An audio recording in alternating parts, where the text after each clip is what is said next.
வணக்கம். மென் செய்திகள்.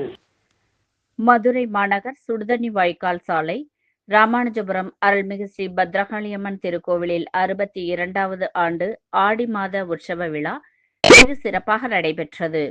முதல் நாள் நிகழ்ச்சியாக அம்மனுக்கு கூழ் காய்ச்சி கொடி கட்டுதலுடன் துவங்கி பால்குட ஊர்வலம், பொங்கல் வைத்து வழிபாடு, சக்தி கரகம் எடுத்தல், அக்னி சட்டி மற்றும் முளைப்பாரி ஊர்வலம் போன்றவை நடைபெற்றது.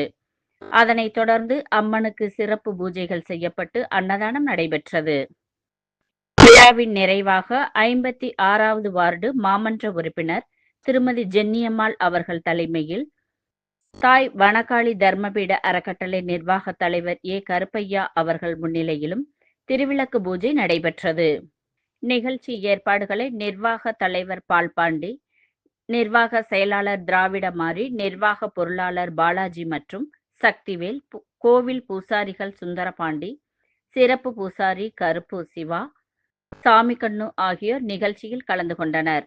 ஏற்பாடுகளை துணைத் தலைவர் முத்துக்குமார், நிர்வாக கமிட்டி ராஜ்குமார், விக்னேஷ், ஐயனார் ஆகியோர் விழா ஏற்பாடுகளை சிறப்பாக செய்து இருந்தார்கள்.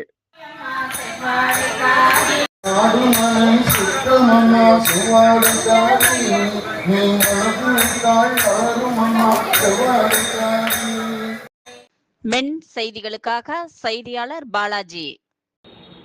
இத்துடன் மென் செய்திகள் நிறைவடைந்தது. வணக்கம்.